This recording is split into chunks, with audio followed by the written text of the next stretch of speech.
I didn't cry when I found out. I didn't scream or break things or post about it online. I just sat very still in a conference room and realized something.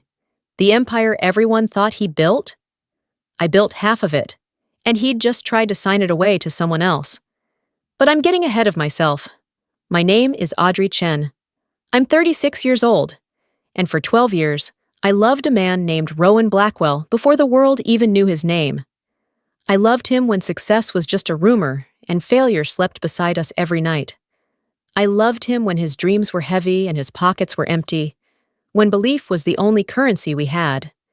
I didn't know then that love would become my greatest investment, and his greatest mistake, because the woman who builds a man in silence learns exactly how to take everything back when he forgets who laid the foundation.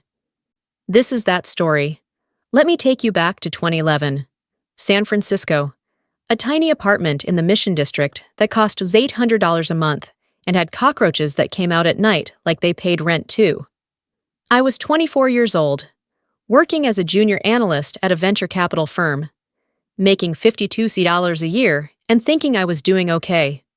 Rowan was 27, working 3 jobs, bartender at night, rideshare driver on weekends, and spending every other waking hour building a tech startup that everyone said would fail.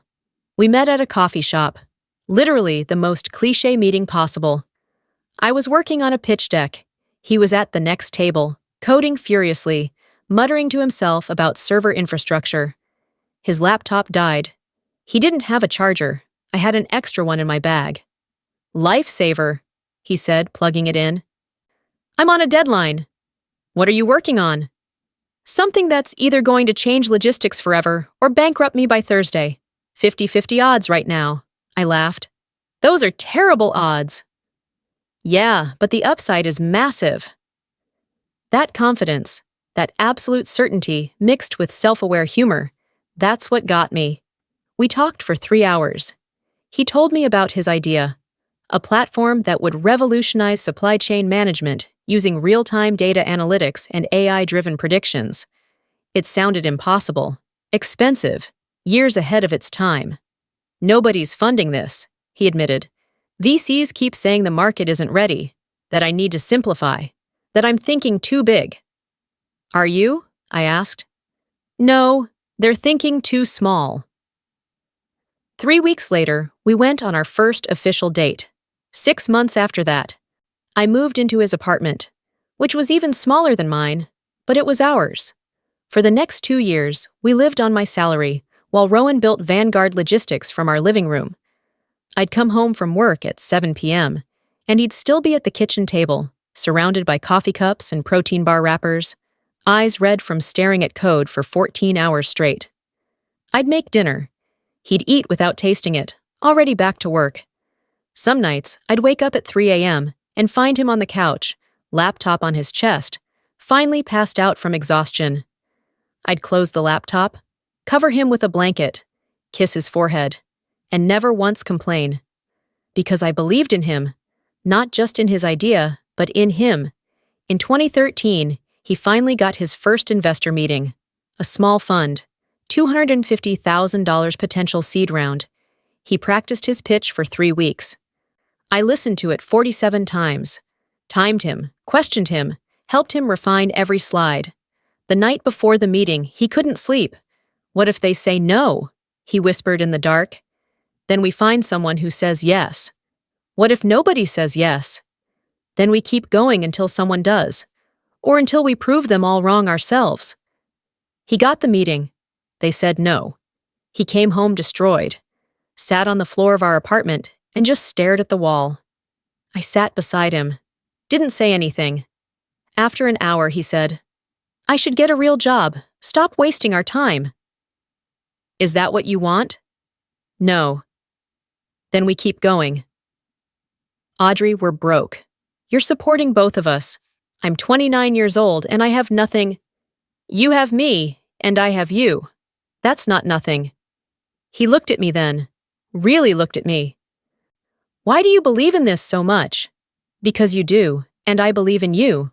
3 months later, he got a second meeting, this time with a bigger fund. They said yes. $1.2 million seed round. Vanguard Logistics officially launched in January 2014. By December, they had 8 clients and $400,000 in revenue. By 2015, $3.2 million in revenue. By 2016, $18 million. And suddenly, Rowan Blackwell wasn't the guy from the coffee shop anymore. He was someone the world was starting to notice. By 2018, Rowan Blackwell was everywhere. Forbes 30 Under 30. TechCrunch featured him in a cover story. The quiet genius disrupting global logistics. He spoke at conferences, gave TED-style talks, was invited to private dinners with billionaires and politicians. Vanguard Logistics had grown to 240 employees, $127 million in annual revenue. Contracts with Fortune 500 companies. We'd moved out of our tiny apartment into a modern loft in Soma, then into a house in Pacific Heights with a view of the Golden Gate Bridge. Rowan wore custom suits now, had a personal assistant, traveled first class. The world looked at him and saw a self-made success story. A man who'd pulled himself up through intelligence, vision, and relentless work ethic. Nobody clapped for the woman who'd held the ladder. Nobody wrote articles about the girlfriend who'd paid rent for 2 years while he built the foundation. Nobody knew that when Rowan pitched that first successful investor meeting, I'd written half the slide deck. That when Vanguard's early platform kept crashing, I'd stayed up with him for 72 hours straight, helping troubleshoot and test. That when he couldn't afford to hire a marketing person in those first crucial months, I'd created the entire brand strategy, the website copy, the pitch materials, all while working my own full-time job. I didn't mind being invisible. I loved him. His success felt like our success. At least, that's what I told myself. Let me be clear about something. I wasn't just emotional support. I was structural support. In 2014, when Rowan was trying to close Vanguard's Series A funding round, the lead investor kept pushing back. Said the financials didn't make sense. That the projections were too aggressive. Rowan was panicking. We had 3 weeks until the term sheet expired. I took the financial model home from my VC firm, the one we used to evaluate companies, and rebuilt Vanguard's projections from scratch. I worked every night for 2 weeks. Restructured the revenue model, created realistic growth scenarios, built out sensitivity analyses that addressed every concern the investor had raised. When Rowan presented the revised deck, the investor signed within 48 hours. $8 million Series A. Rowan's name was on that term sheet. My work was invisible. In 2015, when Vanguard was trying to land their first major enterprise client, a contract worth $2.3 million, the procurement team kept asking technical questions Rowan couldn't answer. I spent 3 weekends learning their industry inside and out, helped Rowan prepare responses, even sat in on the final pitch meeting as his strategic advisor. We won the contract. It became Vanguard's signature case study. Rowan presented it at conferences. I watched from the audience. In 2016, I left my job at the VC firm to work at Vanguard full-time. Not because Rowan asked me to, because I wanted to. I became VP of Strategy. No salary at first, just equity. 8% of the company. I built the partnerships division from nothing.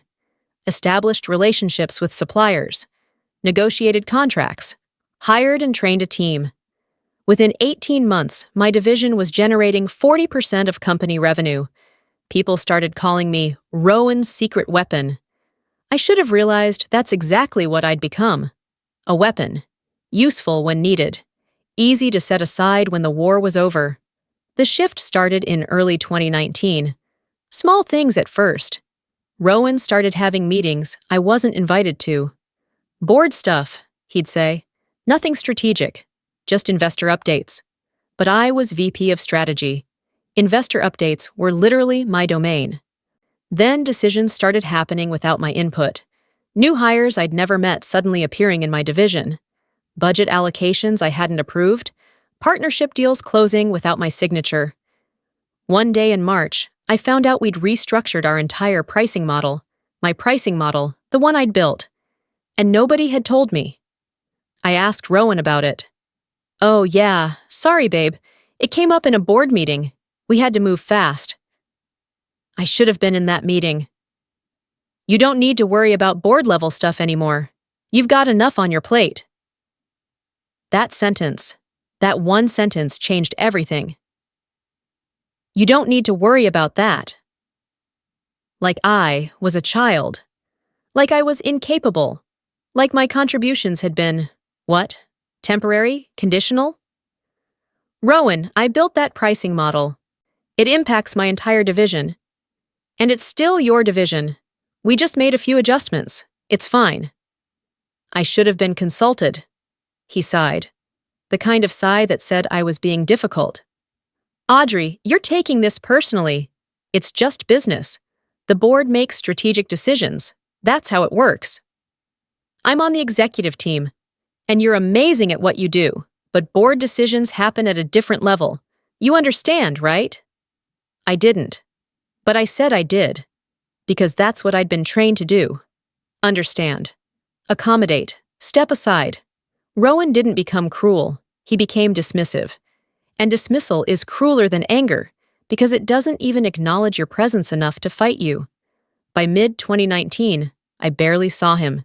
He was always traveling, New York, London, Singapore.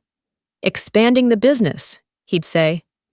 When he was home, he was on calls, in meetings, at dinners with investors and clients, and people I'd never met. We stopped having breakfast together, stopped going to bed at the same time, stopped talking about anything that wasn't surface-level logistics. How was your day? Good. Busy. You? Same. That was our marriage. Because yes, we'd gotten married in 2017. Small ceremony in Napa Valley. Just family and close friends. I'd worn a simple dress. He'd cried during his vows. You saved me, he said. When everyone told me to quit, you told me to keep going. I wouldn't be here without you. 2 years later, he acted like I'd never been there at all.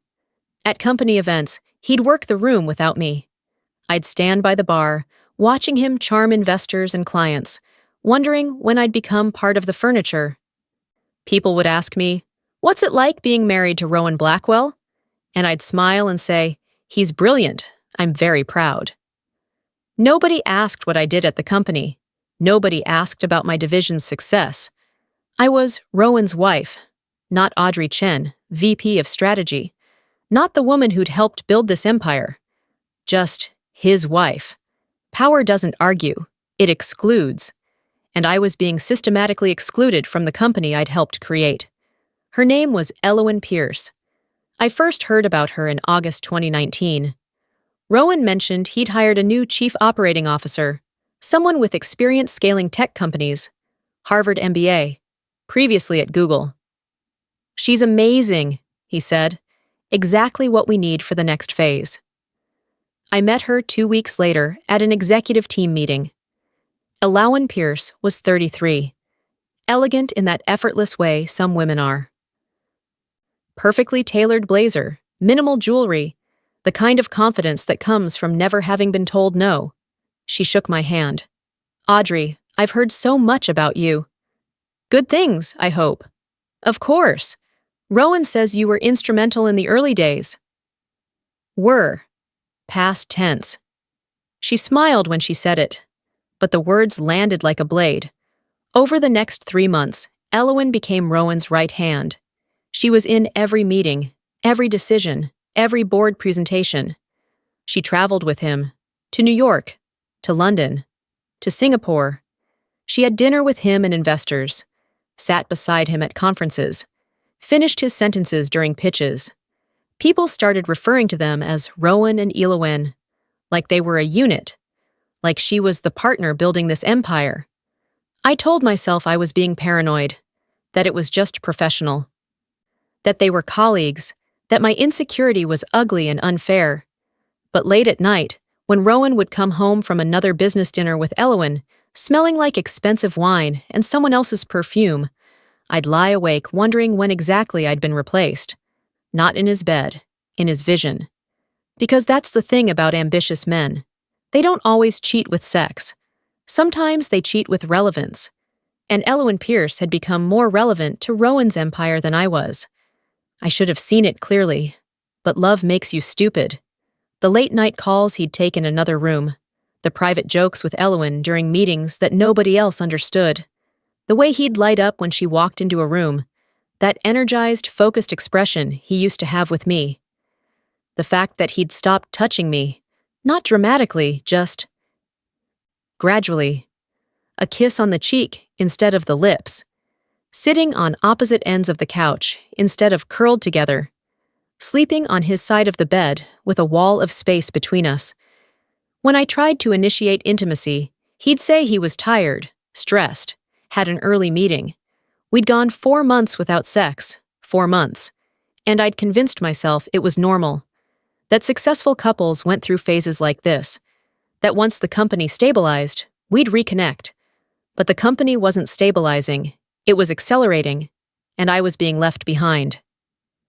One night in November, I woke up at 2 a.m., and Rowan wasn't in bed. I found him in his home office, on a video call, with Elwyn. "We can restructure the board composition in Q1, she was saying. "It'll give us more control over strategic decisions." "What about the existing shareholders?" Rowan asked. "We dilute them during the Series C. It's standard practice." I stood in the doorway, watching. They were planning the company's future. Without me. At 2 a.m., Rowan looked up and saw me. For just a second, he looked guilty. Then the guilt disappeared. "Hey, babe, did we wake you?" "What are you doing?" "Just working through some cap table scenarios with Elwyn. Go back to bed. I'll be done soon." I went back to bed. He never came. When I woke up at 6 a.m., he was asleep on the office couch, still in yesterday's clothes. His laptop open beside him. I should have confronted him then, should have demanded answers. But love told me not to assume. Love told me to trust. Love told me I was overreacting. Vision was still sleeping. Everything changed on December 16th, 2019. Rowan was in New York, another investor roadshow. I was working from home, catching up on partnership contracts. His assistant called me. "Audrey, hi. I'm so sorry to bother you, but Rowan needs a document from his home office, the Meridian contract. He said it's in the filing cabinet, top drawer." "Sure, I'll find it and scan it to you." I went to his office, found the filing cabinet, top drawer. There were dozens of folders. I started flipping through them, and that's when I saw it. A folder labeled, "Corporate Restructuring, Confidential." I should have stopped. Should have just found the Meridian contract and left. But something made me open it. Inside was a draft agreement, dated 3 weeks earlier. Vanguard Logistics, Inc. Equity reallocation and board restructuring. I started reading. My hands were shaking by the second page. The document outlined a plan to restructure the company's equity. My 8% would be diluted to 2.4% through a new funding round. Remove me from the executive team. My role as VP of Strategy would be transitioned to a senior advisor position with no operational authority. Appoint Elwyn Pierce as President and COO, with a seat on the board and 6% equity. Create a new executive compensation structure that excluded me from profit-sharing bonuses. There was a timeline. January 2020. Complete Series C funding, 50 million. February 2020. Implement board restructuring March 2020. Announce organizational changes. April 2020. Transition Audrey to advisory role. It was all there, in black and white. A blueprint for erasing me from the company I'd helped build. At the bottom of the document was a note in Rowan's handwriting. Elwyn, reviewed with counsel, proceeding as discussed, R. I sat there on the floor of his office, holding that document, feeling my entire world rewrite itself. He wasn't just excluding me from meetings. He was planning to remove me completely, legally, strategically, permanently. And he'd been doing it with Elwyn. That's when my heart went quiet. Not broken, quiet. Because heartbreak is loud. It screams and cries and demands to be heard. But what I felt was different. It was cold, clear, Calculating. Betrayal isn't always emotional, sometimes it's legal. And legality makes it lethal. I didn't call Rowan. I didn't send angry texts or leave voicemails demanding explanations. I photographed every page of that document. Every single page. Then I put it back exactly where I'd found it. I found the Meridian contract, scanned it, sent it to his assistant. Then I went back to work like nothing had happened. When Rowan came home 2 days later, I greeted him normally. "How was New York?" "Productive. We're close to closing the Series C." "That's great. I made dinner. We ate. We talked about nothing important." He didn't suspect a thing. Because men drunk on success believe loyalty is permanent. They think the woman who stood by them when they had nothing will stand by them forever. No matter what. I let him believe that. While I did something he never expected, I studied him. Over the next 6 weeks, I became a forensic investigator of my own life. I went through every document I could access, every email, every contract, every financial record. I tracked down the original operating agreement from 2014, the one that granted me 8% equity. I found my employment contract from 2016 when I joined full-time. I documented every major contribution I'd made to the company. The Series A financial model that saved the first funding round, the enterprise client strategy that landed our biggest contracts. The partnerships division I'd built from nothing. The pricing model they were still using. The brand strategy, the pitch decks, the operational frameworks. I created a timeline. A paper trail. Evidence that I wasn't just Rowan's wife. I was a founder in everything but title. Then I started looking at what Rowan and Elowen had been doing. The corporate restructuring wasn't the only thing. I found shell companies. 3 of them, registered in Delaware. I found trust accounts in Rowan's name only. I found emails between Rowan and Elowen discussing asset protection strategies. They weren't just planning to dilute my equity. They were planning to hide assets before doing it, make it look like the company wasn't worth as much as it was, so that when my 2.4% was calculated, it would be worth almost nothing. It was sophisticated, calculated, cold, and it was illegal. I found the complete plan in early February. Not in Rowan's office this time, in his laptop. He'd left it open one morning while he was in the shower. I had maybe 4 minutes. I opened his email, searched for Elowen's name, found a folder. EP, private. Inside were dozens of emails. Planning emails. Subject, timeline, revised. Rowan. Legal says we need to be careful with the equity reallocation. Audrey has a strong case for founder status if she pushes back. Elowen. Then we don't give her time to push back. We execute everything simultaneously. Funding closes, board restructures, announcement happens all in the same week. By the time she realizes what's happened, it's done. Rowan. What about her operationally? She still runs a major division. Elowen. We transition her clients to my team over Q1. Quietly. By March, she'll be advisory in function before she's advisory in title. Nobody will notice the difference. Rowan. And personally? Elowen. What about it? Rowan. How do I handle the conversation? Elowen. Professionally, this is business, not personal. She's been invaluable, but the company has outgrown her skill set. It happens. She'll understand eventually. I read that email 3 times. The company has outgrown her skill set. The company I'd helped build. The skill set I'd used to save it multiple times. There were more emails. Subject, post-transition Elowen. Once the restructuring is complete, we should discuss my long-term role. If we're building this together, I need to know you're committed. Rowan. I am. You know I am. Elowen. Then let's make it official, not just professionally. Rowan. Soon, I promise. I heard the shower turn off. I closed the laptop, walked calmly back to the bedroom. Rowan came out toweling his hair. Morning, babe.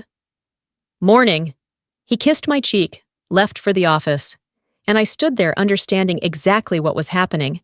This wasn't just about business. Elifian wasn't just replacing me at the company. She was replacing me completely. Public separation, private exile, a graceful exit for him, transitioning from one phase of life to another. A brutal one for me, erased from the empire I'd helped create, and nobody would even know, because Rowan Blackwell was beloved, and I was invisible. I stopped crying, stopped wondering if I was misunderstanding, stopped making excuses for him. Love ended on February 8th, 2020, not with a conversation, with a decision. I called my former colleague from the VC firm, a woman named Diana Morse, who'd left to start her own corporate law practice, specializing in founder disputes. Diana, it's Audrey Chen. I need help. We met the next day at a coffee shop far from our office. I showed her everything: the restructuring documents, the emails, the shell companies, the timeline. She read for 40 minutes without speaking. Finally, she looked up. Audrey, this is egregious and possibly illegal. Can I stop it? You can do better than stop it. You can take control. How? Your original equity agreement has founder protection clauses, standard anti-dilution provisions. They can't dilute you without your consent or without cause. And the company outgrowing your skill set isn't cause when you're actively generating 40% of revenue. So the restructuring is invalid. Not just invalid. It's breach of contract. And the asset hiding? That's fraud. If they're moving money into shell companies to artificially deflate valuation before diluting you, that's criminal. What do I do? She smiled. It wasn't a friendly smile. We build a case, and we take everything. Diana assembled a team. A forensic accountant named Marcus Webb, who'd worked white-collar crime for the FBI.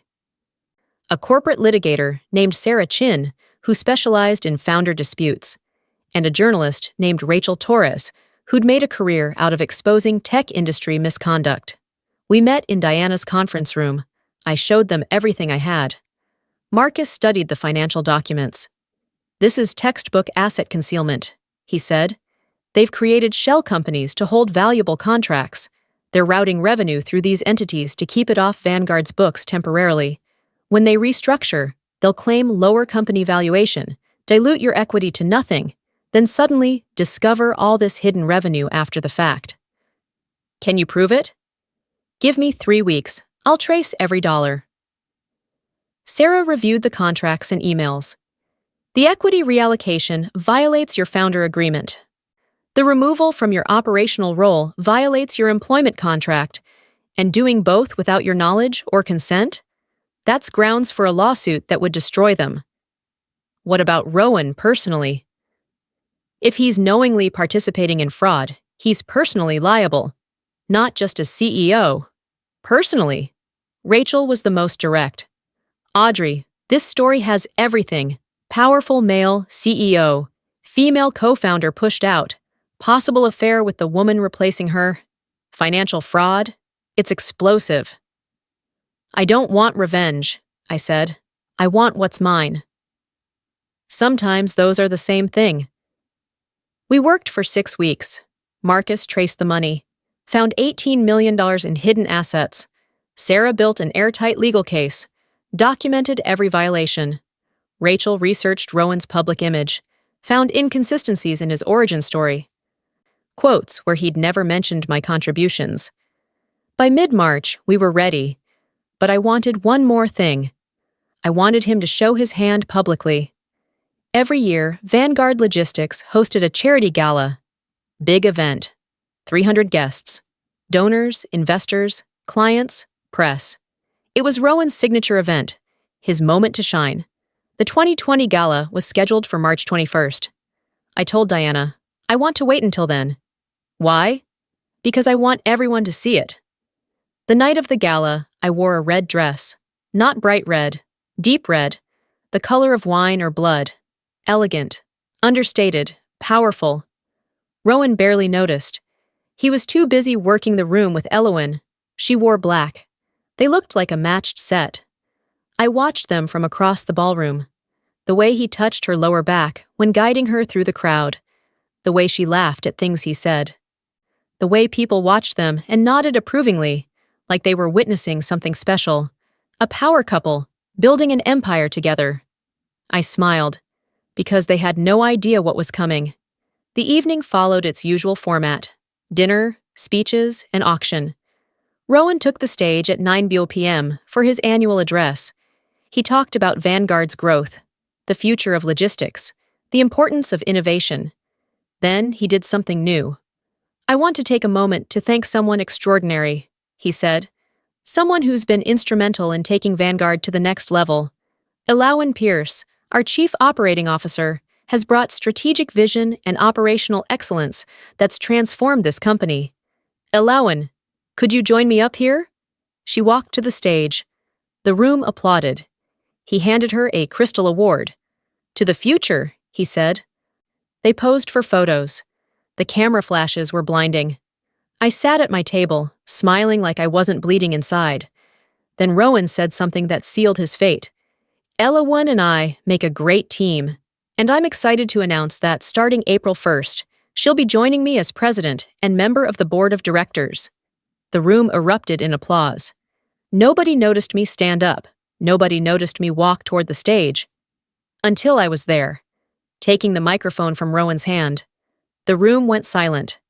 Rowan's face, confusion mixed with annoyance. "Audrey, what are you—" "I'll only take a minute," I said into the microphone. My voice was calm, clear. I looked out at 300 faces. Investors, clients, press, employees.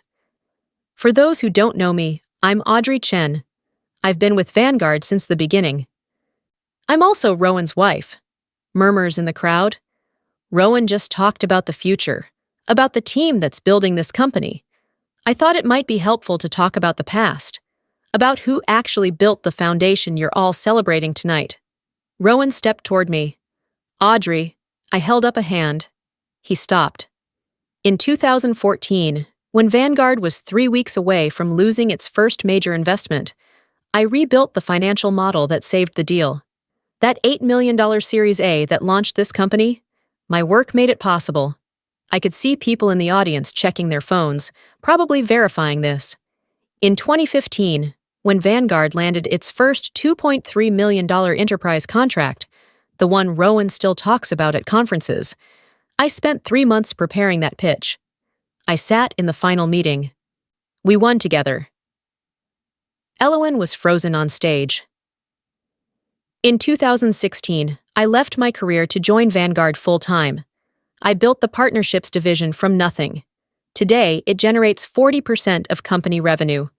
I hired and trained that entire team. I structured every major deal. The room was absolutely silent now. 3 months ago, I discovered documents in my husband's office. Documents outlining a plan to remove me from the company, to dilute my equity from 8% to 2.4%, to erase my operational role, to systematically push me out of the business I helped build. Gasps. Whispers spreading through the crowd. Rowan's face had gone pale. "That's not— You're misrepresenting—" "I'm not finished." My voice cut through his. Those same documents revealed something else. Shell companies designed to hide assets. Financial restructuring intended to artificially deflate company valuation before my equity dilution. This isn't just business disagreement. This is fraud. I reached into my clutch, pulled out a USB drive. This drive contains 218 pages of evidence, financial records, emails, contracts, all documenting systematic efforts to steal what I helped create. I held it up so the cameras could see it. Tomorrow morning, this evidence will be filed with the California Attorney General's office. It will also be provided to the SEC, the IRS, and to every investor and board member of Vanguard Logistics. Rowan tried to grab the microphone. "You can't. This is slander. It's documentation. There's a difference. Continue 6:30 a.m. I looked directly at Elowen. "Ms. Pierce, you should know that many of these emails include your correspondence with Rowan. Your participation in the restructuring plan, your knowledge of the asset concealment. You're not just the COO who's being promoted. You're a co-conspirator in financial fraud. Elowen's face crumbled. She looked at Rowan. He looked away. That's when she understood. She wasn't special. She was useful. And now that usefulness had turned into liability. I set the microphone down on the podium, walked off the stage, through the silent ballroom, out the doors. Behind me, chaos erupted. But I didn't look back. By 8 a.m. the next morning, 3 board members had called emergency meetings. By noon, 2 major investors had demanded audits. By 3 p.m., the story had hit TechCrunch. Vanguard Logistics faces fraud allegations from co-founder. Rachel's article was devastating. She'd interviewed former employees who corroborated my contributions. She'd found public records showing the shell companies. She'd gotten statements from 2 investors who said they'd never been informed about the corporate restructuring. The article included a quote from Diana. Audrey Chen isn't just a scorned spouse. She's a founder who's been systematically erased from a company she helped build. The evidence of financial misconduct is overwhelming. By evening, Vanguard's board issued a statement. The board of directors takes these allegations seriously. CEO Rowan Blackwell and COO Elowen Pierce have been placed on administrative leave pending an independent investigation. 2 weeks later, the investigation concluded. Marcus's forensic analysis was irrefutable. $18 million in hidden assets. Deliberate misrepresentation of company valuation. Breach of fiduciary duty. The board had no choice. April 15, 2020. Conference room at Diana's office. Rowan, his attorney. Elowen, her attorney. Diana, Sarah, and me. We'd been negotiating for 3 hours. Rowan's attorney kept trying to frame it as a misunderstanding.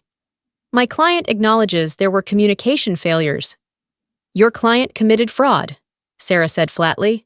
We have 218 pages of evidence. We can do this in court if you prefer, but I promise you that won't end well for him.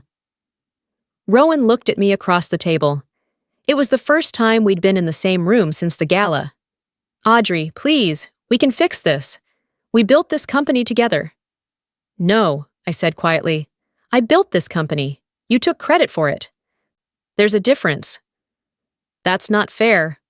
What's not fair is planning to erase me. What's not fair is hiding assets. What's not fair is replacing me with your mistress and thinking I'd never notice. Elowen flinched at the word mistress. Diana slid a document across the table. Here are our terms, non-negotiable. Rowan's attorney read it. His face went gray. The terms, equity restoration. My ownership would be restored to 12%, reflecting the value I'd added beyond my original 8%. Board seat. I would join the board of directors immediately. Executive role. I would become co-CEO with full operational authority. Asset recovery. All hidden assets would be returned to company accounts. Rowan's demotion. He would remain with the company, but report to me. Elowen's termination. She would be removed immediately with no severance. Public acknowledgement. Rowan would issue a public statement acknowledging my foundational role in Vanguard's success. This is insane, Rowan's attorney said. You're asking him to give up control of his own company. It's not his company, I said. It's ours, and he tried to steal my half. Rowan stared at the document. If I don't sign this? Then we go to court, Diana said, where all of this becomes public record, where criminal charges are very possible, where Vanguard's reputation is destroyed and your investors sue you into oblivion. She leaned forward. Or you can sign this. Keep the company alive. Keep your role, diminished as it is, and accept that actions have consequences. Silence. Finally, Rowan picked up the pen. His hand was shaking. He signed. I kept the title. I kept the empire. He kept his name on the door. But everyone would know who really owned it. Elowen Pierce left California the day after the settlement. No goodbye, no forwarding address, just gone. I heard later she'd taken a position at a startup in Austin. Smaller company, smaller salary, smaller everything. Power isn't attractive when it's unstable. And Rowan Blackwell was no longer powerful. He'd been exposed, diminished, reduced to a subordinate in the company he thought he owned. Ilawan hadn't fallen in love with Rowan. She'd fallen in love with his empire. And the moment that empire wasn't his anymore, she disappeared. I almost felt sorry for him. Almost. May 2020. I did my first interview, not because I wanted attention, but because I was done being invisible. Rachel interviewed me for a feature in Forbes. The Woman Who Built Vanguard, Audrey Chen's Fight for Recognition. In it, I talked about everything: the early years, the contributions nobody acknowledged, the systematic erasure. The article ended with a quote: "For 12 years, I loved a man who was building an empire. I helped him build it. And when he tried to take it all away, I realized something. It was never just his empire. It was ours. So I took back what I'd helped create. Not out of spite, but because I earned it." The article went viral. Within a week, I was getting interview requests from major publications, speaking invitations from women in tech groups, messages from dozens of women saying, "This happened to me too." I'd become something I never intended to be. A symbol of women who stay silent while building empires. And what happens when they finally speak? Today, Vanguard Logistics is worth $890 million. My 12% is worth approximately $107 million. Rowan still works there. He's technically Chief Vision Officer. It's a made-up title that means nothing. He shows up to meetings, offers opinions that nobody asks for. I'm polite to him, professional. But we're not married anymore. The divorce finalized 8 months after the settlement. He didn't contest it, didn't ask for anything, just signed the papers and moved out. He lives in a condo in Soma now, drives a Tesla, still gets invited to some conferences. But he's no longer the golden boy of tech. He's the cautionary tale, the man who tried to erase his co-founder and lost everything. People ask me sometimes if I feel guilty, if I think I destroyed his life. I don't. Because I didn't destroy anything. I reclaimed what was mine. There's a difference. For 12 years, I loved Rowan Blackwell before the world knew his name. I believed in him when nobody else did. I built with him, sacrificed for him, stood beside him. And when he forgot that, when he tried to replace me with someone newer, shinier, more convenient, I did what any smart businesswoman does. I took back my investment. With interest. People think this story is about revenge. It's not. It's about value. About understanding what you're worth and refusing to accept less. About recognizing that loyalty without respect is just exploitation. About knowing when to stop building someone else's empire and start claiming your own. I loved the man who built an empire. He loved someone else. So I took it all. Not because I'm cruel, but because I earned it. And in the end, love may build quietly, but betrayal teaches you how to collect. If you've ever felt invisible while helping someone else succeed, if you've ever wondered if your contributions mattered, if you've ever been told you're overreacting when you know something's wrong, leave a comment. You're not crazy, you're not paranoid. You're seeing clearly, and sometimes seeing clearly means realizing it's time to take back what's yours.